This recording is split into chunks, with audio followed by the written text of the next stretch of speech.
Pada waktu itu cuaca sangat elok, langit biru, cerah, tak ada angin apa pun. Kemudian tiba-tiba saya dapat satu panggilan dari isteri saya. Menyatakan ada ombak besar dah melanda tempat di mana kami letak sampan-sampan kami.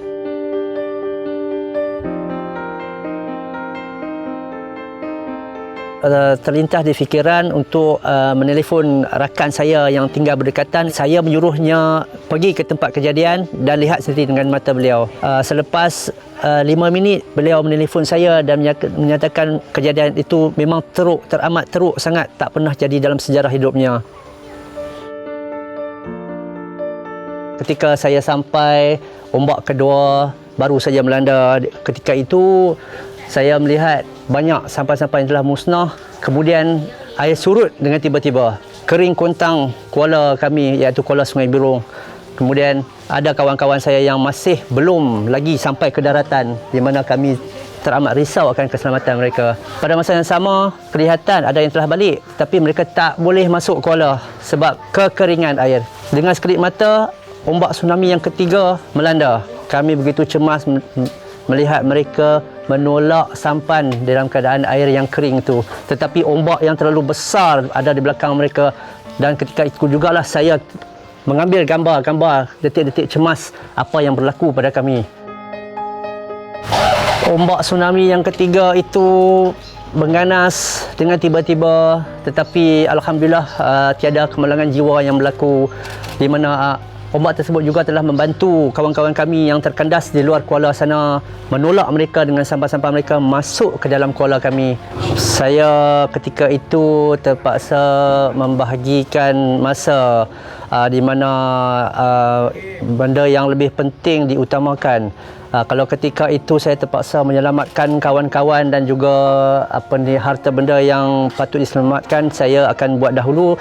Bantu mereka mengeluarkan kawan-kawan saya yang tersepit, antara mereka yang tersangkut di pukat, di mana ketika itu ombak tsunami telah memukul pukat-pukat tersebut dan tersangkut pada kaki-kaki kawan-kawan mereka, di mana terpaksa saya memotong pukat itu keluar untuk melepaskan kaki kawan-kawan saya yang tersangkut di pukat, dan juga harta benda mereka termasuklah motosikal yang mana dibaluti pukat. Banyak benda pelik berlaku, sehingga ada sampan yang sandar kat pokok, ada yang di dalam hutan, ada yang anak mereka telah kehilangan.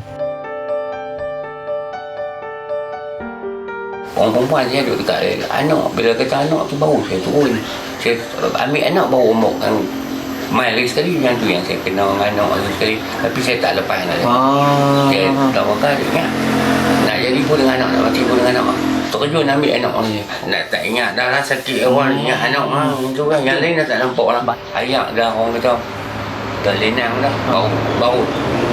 Anak lain nak tengok. Tengok tak kaya. Duk tidur batu lah. Tak ada lah. Muhammad Zikri, pasal abang dia Muhammad Syukri. Tengok ayat umur dia suka tengok. Suka duk tengok apa ambil gambar kata. Buat main-main lah. Tapi saya yang kenal, saya tahu. Saya kalau tengok macam tu, bukan kata ni saya nanti lari jauh-jauh, saya pun takut benda ni. Kalau saya mengalami benda ni. Ya. Anak saya yang meninggal semua ada dalam almari ni. Barang sekolah, pakaiannya pun semua ada.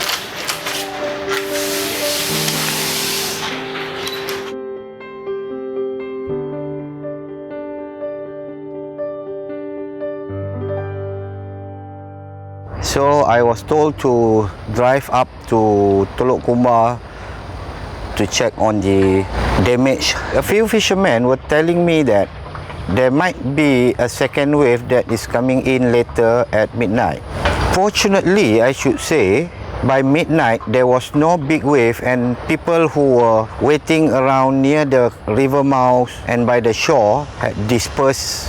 I checked on my colleague to see what damage have they got on their side where they were covering.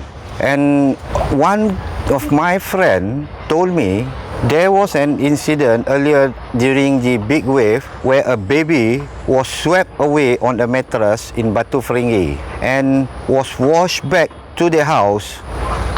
Wow, that really was a miracle, I should say, because such a thing could never happen twice.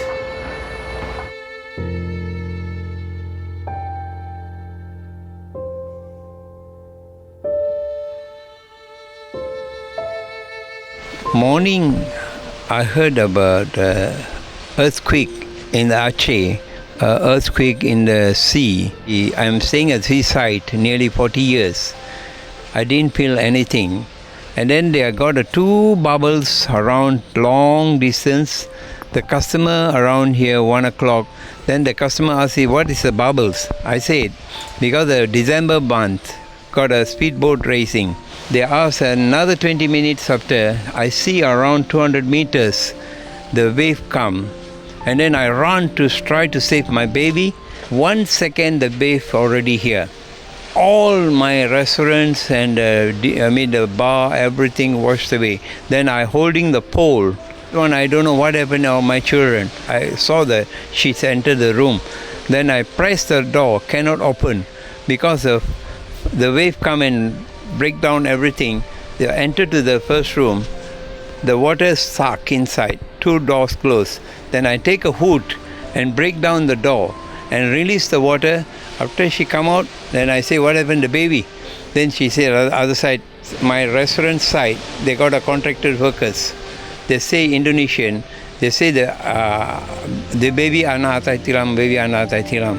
Then I run out. The wave bring back with a mattress. They got a middle one rock, big rock.